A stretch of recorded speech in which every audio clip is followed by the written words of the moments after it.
Salut, bienvenue à la 7e partie.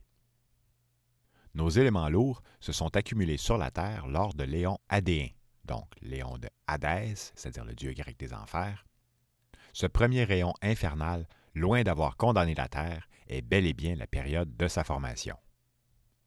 Nous avons ensuite décrit le scénario par lequel notre première atmosphère se fit souffler par une onde de choc provenant du Soleil, avant que notre deuxième atmosphère se forme à partir des nombreux volcans qui relâchent des éléments gazeux retrouvés au centre de la Terre.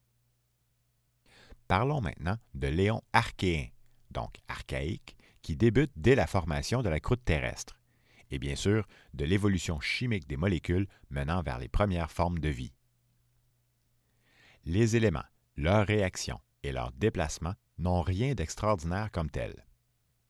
Tout le mystère de l'apparition de la vie réside dans la façon dont les ingrédients se sont assemblés. Mentionnons ici que les molécules de la vie ne pourraient pas se former dans un gaz, où les collisions entre atomes sont trop violentes, ni non plus dans un solide, où les déplacements sont presque impossibles. La vie est apparue dans un liquide, c'est-à-dire dans l'eau. Donc après un certain temps, à force de se mélanger, une quantité suffisante de molécules simples vont se retrouver dans l'eau. Et même s'il s'agit bel et bien de molécules simples, nous sommes déjà tentés d'adopter le vocabulaire des vivants pour parler d'une évolution des molécules. Cependant, comme dans le cas des vivants, les résultats ne sont aucunement des gestes conscients ni planifiés d'avance. En fait, les réactions chimiques entre molécules simples, ou même entre les molécules complexes, apparaissent plutôt comme une mécanique de la nature, c'est-à-dire où il est presque inévitable que de telles molécules s'accumulent à certains endroits de l'environnement. Une expérience simple, faite dans les années 1950 de notre ère, et qui fut d'ailleurs très rapidement médiatisée, nous a permis de comprendre comment certaines molécules organiques à la base de la vie ont pu apparaître.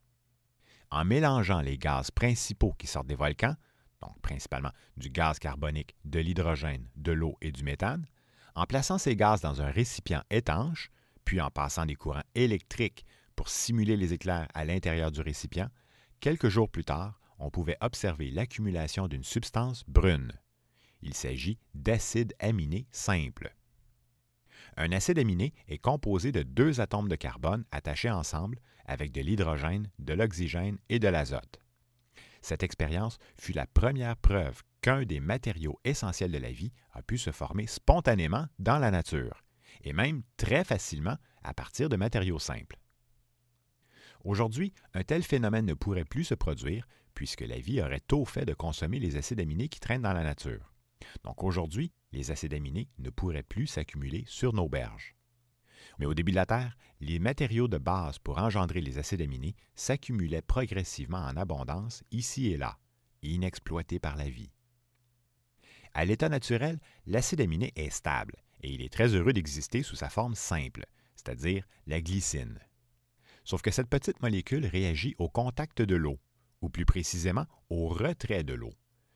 Donc, 2 acides aminés à proximité l'un de l'autre auront tendance à s'assembler lorsque l'eau est moins abondante. Leur assemblage donne une molécule d'acide aminé complexe, donc maintenant composée de 2 glycines par exemple.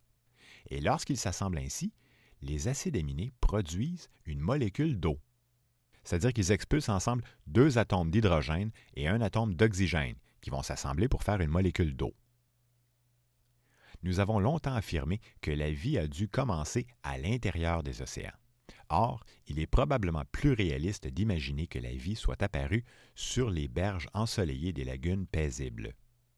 L'argile, matière inorganique composée de roches érodées, donc l'argile forme des sortes de feuillets lorsqu'elle est mouillée, et les acides aminés auraient probablement fait partie des molécules qui se sont retrouvées entre les feuillets. Si à cette époque, les acides aminés peuvent se former à partir de gaz de l'atmosphère de la Terre, il devait y en avoir des petites quantités un peu partout sur la Terre. Et l'argile, souvent présente sur les berges, procure un environnement propice à doubler la complexité des acides aminés, c'est-à-dire en les protégeant des rayons du soleil et en alternant entre hydratation et déshydratation.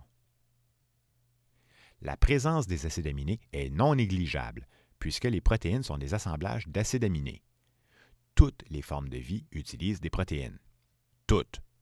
Mais avant d'aller trop vite, mentionnons qu'aujourd'hui, les protéines les moins complexes contiennent des chaînes de plusieurs centaines d'acides aminés et que certaines protéines peuvent atteindre jusqu'à plusieurs milliers d'acides aminés assemblés de manière très, très précise. Le collagène, par exemple, contient à lui seul 1055 petites molécules assemblées avec précision. Les chances que le collagène apparaisse spontanément dans la nature sont nulles. Ce serait comme jouer à une machine à sous au casino, mais au lieu des 3 ou 4 roulettes habituelles, il y en aurait un peu plus de 1000, chacune avec 30 symboles, c'est-à-dire un symbole par type d'acide aminé. Pour essayer d'obtenir la séquence exacte du collagène, il faudrait incroyablement beaucoup de chance. Il peut bien avoir des acides aminés, mais les chances que nos protéines connues apparaissent en assez grand nombre avant que la vie n'apparaisse sont zéro. Et le passage entre la matière inerte et la matière vivante passe par l'assemblage des acides aminés en protéines. Aujourd'hui, les formes de vie fabriquent elles-mêmes les acides aminés, car ils ne s'en forment plus à l'état naturel. Autrement dit, l'ère des volcans est terminée, heureusement. La découverte que la chimie initiale de la Terre a pu permettre la formation d'acides aminés avant la vie ouvre la porte à une sorte d'évolution des molécules avant l'évolution de la vie. Sauf que nous ne savons pas encore comment cette évolution chimique s'est produite. Les molécules de la vie sont souvent des assemblages complexes trop fragiles pour exister dans la nature. Avant l'apparition de la vie, donc avant la première cellule, l'endroit logique pour trouver un environnement stable serait dans une gouttelette. Dans le cocktail de molécules qu'on retrouve à la surface de la Terre, les gaz forment l'atmosphère, les solides forment le sol, et les liquides flottent sur le sol.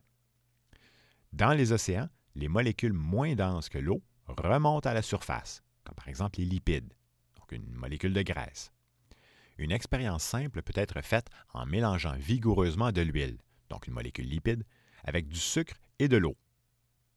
On remarque alors des petites gouttelettes d'huile qui se forment à la surface de l'eau, et ces gouttelettes contiennent des traces de sucre à l'intérieur. Or, dans la nature, on remarque parfois la formation de mousse sur les berges en contact avec des roches qui contiennent du carbone. Si les acides aminés étaient retrouvés un peu partout, et qu'il y avait de l'argile sur les berges, et qu'une de ces berges contient des roches avec du carbone, il est possible d'envisager de nombreuses petites bulles pouvant contenir toute une panoplie de molécules. En se déplaçant, en se formant, en se crevant et en se reformant à nouveau, les gouttelettes finissent par contenir des molécules qui n'aiment pas l'eau, comme par exemple le sucre. La bulle apporte maintenant une distinction entre le monde intérieur et le monde extérieur. Ensuite, les molécules à l'intérieur d'une telle bulle ont l'occasion de former de longues molécules, tels des acides aminés qui s'assemblent en se déshydratant. On peut imaginer que les berges ont permis l'accumulation d'acides aminés et de gouttelettes et qu'en se déplaçant, les gouttelettes accumulaient les diverses molécules de la berge. Pour le moment, par contre, toutes ces molécules restent relativement simples. La vie n'est pas un acide aminé, ni même une protéine. La vie, c'est un code génétique. Comme pour les acides aminés, nous pensons qu'il est possible que 2 des 4 bases de notre ADN se soient formées dans la nature. Et nous aimerions croire que les 2 autres bases nucléiques ne sont pas si mystérieuses non plus. Essentiellement, puisque plusieurs molécules de base de la vie peuvent apparaître naturellement, il est possible que d'autres molécules, présentes à cette époque, aient pu servir d'intermédiaires dans l'évolution des molécules complexes. À partir de phénomènes très simples, des éléments se sont assemblés chimiquement en formant des molécules organiques qui ont tendance à éviter l'eau. Mais attention, toutes les réactions chimiques ne tendent pas vers les molécules de la vie. Le passage à la biologie conserve encore sa part de mystère. Nous ne savons pas comment la vie est apparue à cause des nombreuses molécules qui semblent encore trop complexes, comme l'ADN, pour apparaître spontanément dans la nature. En revanche, il apparaît de plus en plus évident que cette partie chimique de notre évolution n'est rien d'autre qu'une suite de réactions entre petites molécules menant graduellement vers des molécules de plus en plus complexes. Peut-être n'est-ce simplement qu'une question de temps avant de percer ces mystères? Les scientifiques semblent être de plus en plus en faveur d'un monde d'ARN qui aurait précédé la vie. L'ARN est une longue molécule composée de combinaisons des 4 bases nucléiques, mais dont la 4e base est différente de l'ADN. Ces molécules sont ce que les chimistes appellent des catalyseurs, c'est-à-dire qu'ils agissent comme l'étincelle qui déclenche une réaction chimique. Lorsqu'un catalyseur comme l'ARN est à proximité d'acides aminés, il les provoque à s'assembler et il participe même à la réaction chimique. Mais après le changement des assemblages, le catalyseur ressort intact de la réaction. Il est important de souligner ici qu'un catalyseur d'acides aminés peut facilement tomber sur des acides aminés à une époque où il y en a partout.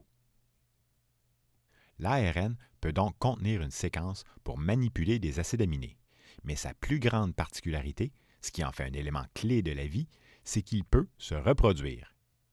Lorsque les ingrédients sont présents, dont les 4 bases nucléiques, la molécule d'ARN peut assembler les matériaux de son environnement en deuxième ARN. Bien sûr, la molécule originale d'ARN ressort intacte de cette opération. Alors, nous connaissons plusieurs types d'ARN, qui sont cités ici à titre d'exemple seulement. Il y a les ARN messagers, qui véhiculent l'information génétique, des ARN transfert, qui sont des sortes de traducteurs du code génétique liés aux protéines, les ARN ribosomaux, qui sont les constituants fonctionnels des ribosomes, aussi des ARN multispécifiques, et il y a aussi d'autres ARN métaboliques, catalyseurs, régulateurs, contrôleurs et d'autres qui participent à la défense virale et ainsi de suite. Il est possible que les premiers codes génétiques aient ressemblé à l'ARN transfert, c'est-à-dire une petite molécule génétique, c'est quand même une longue molécule, donc une petite molécule génétique servant à assembler les acides aminés en protéines, mais capable de se reproduire avec fiabilité. De plus, ces ARN sont communs à tous les groupes du vivant. En passant, les groupes du vivant sont les archées, les bactéries et les eucaryotes, et nous les verrons plus en détail plus tard. Mais ajoutons que l'ARN est également commune aux virus. Par définition, un virus est une molécule, donc il n'est pas vivant. S'il entre en contact avec les bons matériaux chimiques, il s'anime et se reproduit comme les formes de vie. Mais en l'absence de ces matériaux, il ne fait rien, et il peut exister indéfiniment, inerte, tant que rien ne vient le briser. Puis, dès que son environnement immédiat contient les ingrédients dont il a besoin, paf, il se met à se reproduire. Nous savons que les virus peuvent parfois absorber un gène qui appartient à un code génétique à proximité. C'est un processus que nous appelons la transduction. Nous ne pouvons pas connaître la nature des premières molécules capables de se reproduire, parce qu'elles ne laissent pas de fossiles, et nous ne savons pas si les virus ont contribué à l'évolution, ni s'ils ont causé des extinctions massives, mais il est fort probable que leur évolution soit intimement liée à la nôtre. Depuis plusieurs années, de nombreux scientifiques croient qu'il devait y avoir des sortes de codes génétiques comme les virus qui traînaient dans la nature avant les premières cellules, et qu'au fil du temps, ceux pouvant évoluer avec leur environnement se sont imposés. Aujourd'hui, l'ARN coopère et fonctionne avec l'ADN. Est-il possible que l'ADN ne soit qu'un ARN modifié? Autrement dit, l'ADN est simplement plus stable. Et qu'à l'origine, des petites molécules d'ARN simples se trouvaient dans l'environnement. Peut-être. L'avantage indéniable d'une molécule qui se reproduit est qu'à la longue, il y en a de plus en plus. À force de se reproduire, des erreurs s'introduisent. On appelle ça des mutations. Donc, des erreurs s'introduisent dans le code génétique et ces changements se soldent généralement par des échecs. Occasionnellement, une mutation se traduit par un ajout intéressant.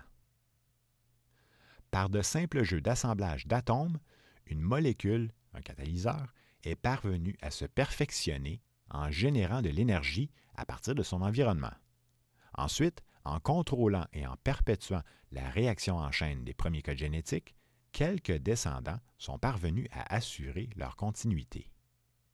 Rappelons qu'il est dangereux d'utiliser des termes réservés aux vivants pour décrire des molécules inertes. Les assemblages génétiques qui ont réussi à se multiplier étaient nécessairement mieux adaptés pour interagir avec l'environnement immédiat de leur époque, alors que les codes génétiques incapables de manipuler cet environnement ont simplement fini par disparaître. Le rôle de l'environnement que Darwin avait surnommé la sélection naturelle, donc le rôle de l'environnement est déterminant. Autrement dit, si les conditions changent, le succès de telle ou telle mécanique chimique peut cesser abruptement. Aucun succès n'est éternel. À chaque époque, seuls les codes génétiques pouvant puiser leurs ressources de leur environnement pourront continuer à se perpétuer. Donc, au sens large, la sélection naturelle s'opérait déjà lorsque les premières molécules génétiques sont apparues. S'il apparaît assez tôt dans l'évolution des molécules, le fait que l'ARN soit un catalyseur d'acides aminés, capable de les manipuler à s'assembler, impliquerait alors qu'il a fabriqué les premières protéines. L'ADN est plus rigide que l'ARN, ne pouvant ni se plier en protéines, ni servir de catalyseur dans sa propre reproduction. Mais il conserve mieux l'intégrité du code génétique que l'ARN. Grâce aux protéines, l'ADN peut fabriquer d'autres molécules, comme l'ARN, et ce sont les ARN qui font le travail à la place de l'ADN. L'ADN ne travaille pas, il ne fait que contenir l'information et permet de copier cette information sous forme d'ARN. Puisque ces deux sortes de codes génétiques ont 3 des 4 bases nucléiques en commun. Dans l'ARN, la 4e base est appelée uracile. La 4e base de l'ADN est la thymine.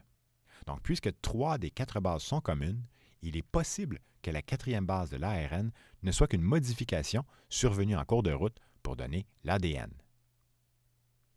Même si nous voulons croire à ce scénario d'acides aminés et de catalyseurs qui mènent vers l'ARN et les protéines, un peu à la manière des virus qui attendent simplement d'être à proximité des bons matériaux, l'ARN est déjà une molécule très complexe. Et l'apparition d'une telle molécule dans la nature reste encore un phénomène mystérieux et hautement improbable. Nous pourrions tenter une analogie avec des matériaux pour construire une maison. Imaginons que la nature peut fabriquer des tas de planches et des piles de clous. Il nous manque évidemment d'autres matériaux et plusieurs étapes d'assemblage intermédiaires avant d'obtenir une maison toute assemblée. Nos progrès technologiques des dernières années, il faut le dire, nous donnent l'impression d'être sur la bonne voie, mais nous sommes encore loin de comprendre le passage de l'inerte au vivant. Le fait de pouvoir se reproduire explique comment une molécule aussi complexe que l'ARN a pu s'imposer. Sauf que cette capacité à elle seule ne garantit pas le succès. Seuls les codes génétiques pouvant contrôler les réactions à l'intérieur d'une membrane parviennent à préserver la structure de la gouttelette ou cellule. Et encore mieux si le code génétique parvient à fabriquer les matériaux de la membrane. Donc un ARN qui ferait éclater sa gouttelette par ses réactions n'est pas bien adapté. Dès le début, donc, le contenu du message génétique joue un rôle déterminant dans la survie des molécules d'ARN. Par la suite, au fil des générations, les mutations et les cassures sont inévitables et plusieurs variantes se propagent dans la nature. La faculté de s'adapter est impossible à réconcilier avec la matière inerte. Au-delà des mutations et des erreurs, les codes génétiques semblent parfois se tromper à leur avantage. En étant plus solide, l'ADN est en mesure de mieux protéger la séquence du code. Mais ce manque de flexibilité nous laisse croire qu'ils ont dû apparaître après l'ARN. Et puisqu'il y avait certainement des virus ARN, c'est-à-dire des molécules génétiques traînant dans la nature qui ressemblent plus à l'ARN qu'à l'ADN, donc certains biochimistes croient que les premiers codes d'ADN n'étaient en fait que des virus ARN, qui se sont adaptés à être plus résistants lorsqu'ils traînent dans la nature. En infiltrant une gouttelette cellule d'ARN, l'ADN prit le contrôle, et ainsi serait née la première vraie cellule. Dans ce scénario, l'ADN aurait envahi 3 types d'ARN pour donner les premières cellules des 3 grandes lignées du vivant, c'est-à-dire les archées, les bactéries et les eucaryotes. Il s'agit de 3 types de bactéries dont la structure interne est simple et dont le code génétique flotte librement parmi les autres molécules. S'il y eut d'autres lignées à cette époque, elles n'ont pas survécu. Tous les êtres vivants aujourd'hui appartiennent à l'une de ces 3 lignées. Et l'apparition des premières cellules d'ADN ont rapidement éliminé les anciennes gouttelettes d'ARN en s'imposant par leur nombre. Car dès qu'elles existent, les cellules ont au fait de consommer les ingrédients susceptibles d'engendrer d'autres lignées. Bon, la vie n'émerge pas du jour au lendemain. C'est une progression de phénomènes où la complexité de chaque étape émerge de la simplicité de l'étape précédente. Sans les matériaux intermédiaires de la séquence qui mène de la matière inerte au vivant, la vie ne peut émerger. Et depuis cette époque lointaine, la vie n'est plus jamais apparue spontanément dans la nature. Les croyances anciennes voulant que la vermine apparaisse spontanément là où il y avait des saletés ou de la pourriture sont donc fausses. Les premières réactions chimiques se sont produites entre des petites molécules qui contenaient des matériaux trouvés abondamment sur la Terre. Seules les molécules les plus communes ont pu servir à assembler les molécules complexes de la vie. Autrement dit, la vie n'émergerait jamais à partir de molécules rares. L'ARN et l'ADN sont apparus grâce à des petites molécules, comme les acides citriques et les acides acétiques, c'est-à-dire des chaînes d'une dizaine d'atomes de carbone, et ensuite à partir de molécules intermédiaires qui étaient certainement plus longues. Alors, parlons maintenant de l'apparition de la vie elle-même. Le système solaire se serait formé vers 4,6 milliards d'années, et la Terre aurait environ 4,56 milliards d'années. Les roches les plus anciennes confirmant l'existence d'une croûte terrestre datent d'environ 3,96 milliards d'années, et les premières traces de vie cellulaire dateraient de 3,8 milliards d'années. La vie apparaît donc assez rapidement dans l'histoire de la Terre. N'oublions pas que les conditions lors de cette phase formative de la Terre étaient très différentes d'aujourd'hui et que les bombardements de météorites étaient encore très fréquents. Même sans avoir l'explication complète de la matière inerte qui s'assemble en code génétique, les découvertes des dernières années nous permettent de croire que nous y arriverons un jour. La vie pourrait apparaître par un processus naturel, donc par une sorte d'évolution de molécules simples retrouvées abondamment sur la surface de la Terre. La théorie voulant que les premières molécules organiques, voire les premières bactéries, soient venues d'ailleurs dans l'espace et qu'elles soient tombées ici à bord de météorites, est encore souvent présentée comme une des origines possibles de la vie sur Terre. Cette hypothèse, si elle n'est pas impossible, ne fait que reporter le problème de l'apparition de la vie dans un autre système planétaire. Comment la vie est-elle apparue sur cette autre planète? Elle doit bien apparaître quelque part. Avons-nous vraiment besoin de molécules d'ARN ou d'ADN tombées du ciel ou d'une intervention divine pour expliquer la vie sur Terre? Les assemblages de molécules ont très bien pu se produire ici sans problème, puisqu'ils contiennent des atomes communs sur la Terre et utilisent des molécules de base abondantes à leur époque. Ces premiers codes génétiques, adaptés aux conditions de leur époque, seraient moins efficaces aujourd'hui ou dans un autre système planétaire qui aurait des proportions d'éléments lourds différentes. Le corps humain n'est pas une exception et il contient à peu près les mêmes proportions d'éléments que la surface de la Terre, c'est-à-dire le carbone, l'oxygène, l'azote et ainsi de suite, jusqu'aux traces de titane.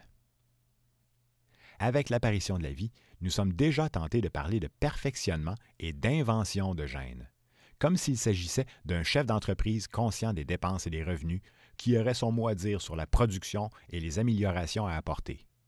Même aujourd'hui, peut-on vraiment parler de gestes conscients lorsqu'un individu survit à un naufrage ou qu'il est épargné par une catastrophe? Peut-on dire qu'un individu qui survit à une guerre est mieux adapté qu'un individu mort au combat? L'environnement a joué un rôle important pour déterminer le sens des évolutions. Les molécules simples qui sont manipulées au début ont pu devenir moins abondantes par la suite puisqu'elles se font consommer, donc transformer, par les cellules. Il est inévitable qu'au fil des générations des cellules, des erreurs, des mutations et des variations s'introduisent dans le code génétique. Ces changements génétiques peuvent permettre d'exploiter une nouvelle ressource ou non, se transmettre à la prochaine génération ou non. Bref, ce sera l'environnement qui déterminera par la suite s'il s'agit d'un nouveau changement qui sert à quelque chose ou non. Et ce qui est important un jour ne l'est pas toujours le lendemain. À la base, toutes les formes de vie utilisent des réactions chimiques pour emmagasiner et obtenir leur énergie, soit en assemblant ou en cassant des molécules. Notons qu'il faut très peu d'énergie pour modifier une seule molécule. Étant donné la formation naturelle de certaines molécules essentielles à la vie, nous sommes tentés de conclure que la vie se forme naturellement, voire mécaniquement, quand certains matériaux chimiques sont présents. Mais n'oublions jamais l'incroyable complexité d'une molécule comme l'ARN. Les chances qu'une telle molécule apparaisse spontanément sont à peu près nulles, même sur la Terre. Qu'une telle molécule ait pu apparaître par hasard dépasse l'entendement. D'après certains gènes d'ARN communs à toutes les formes de vie, il serait possible de conclure que nous provenons d'une seule et même souche. S'il y avait eu plusieurs souches, ne devrions-nous pas constater plus de différences marquantes entre les formes de vie?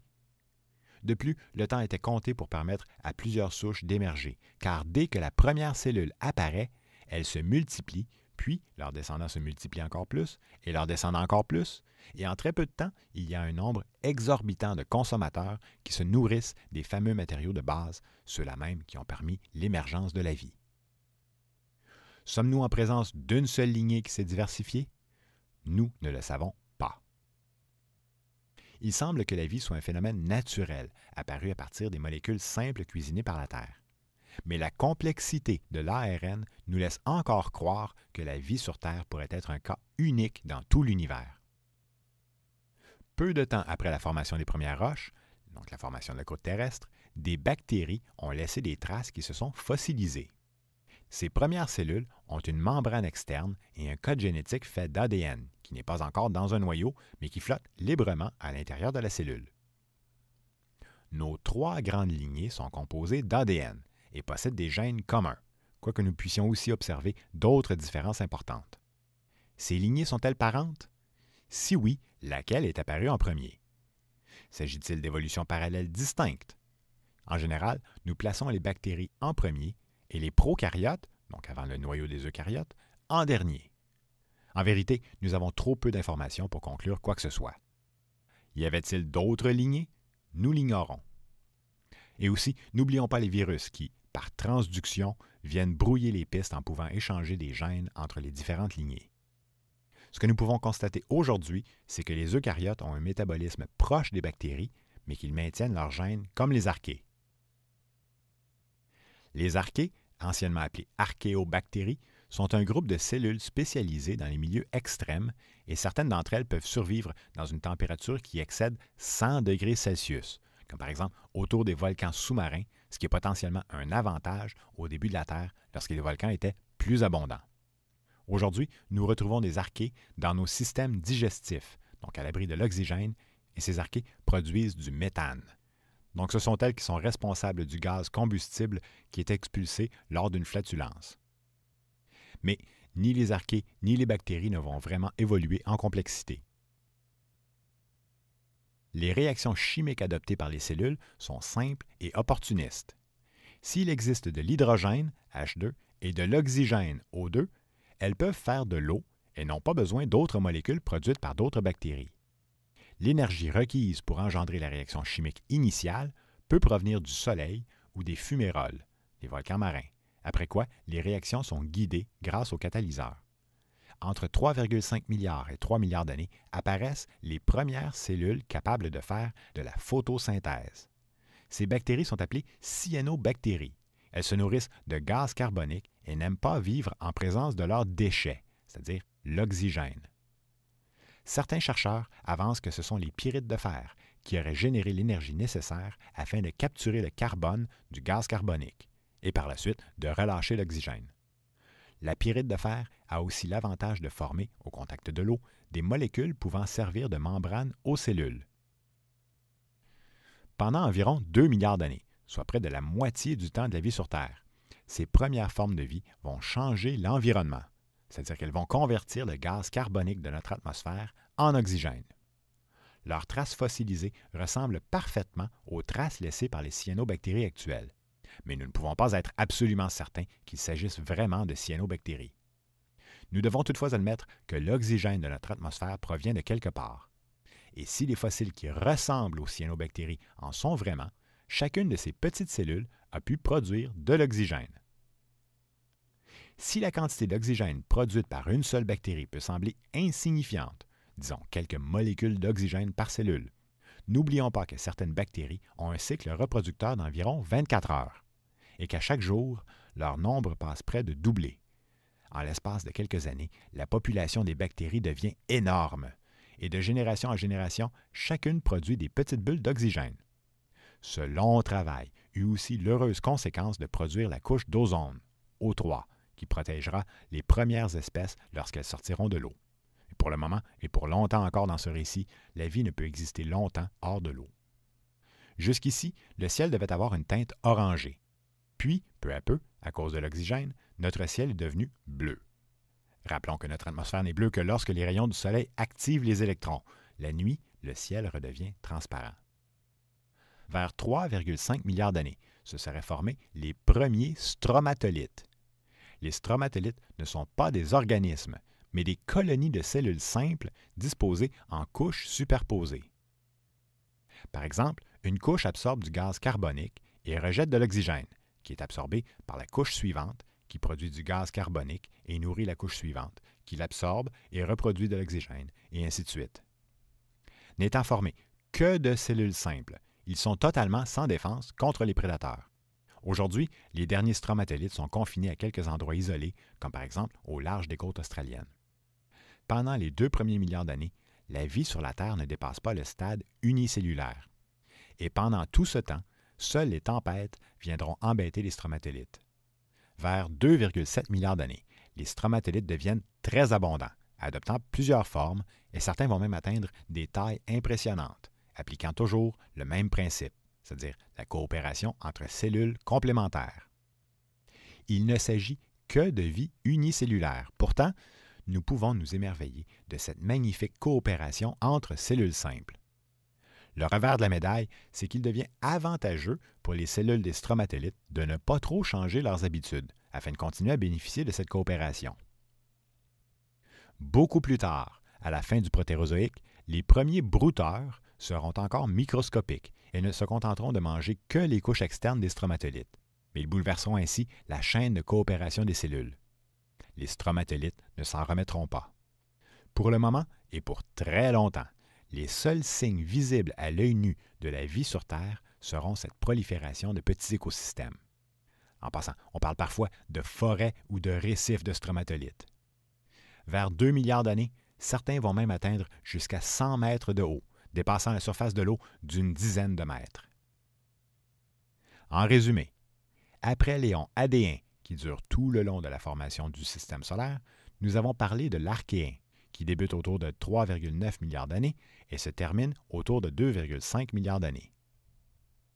Des molécules organiques à la base de la vie, comme les acides aminés et les bases nucléiques, se seraient formées un peu partout sur la surface de la Terre.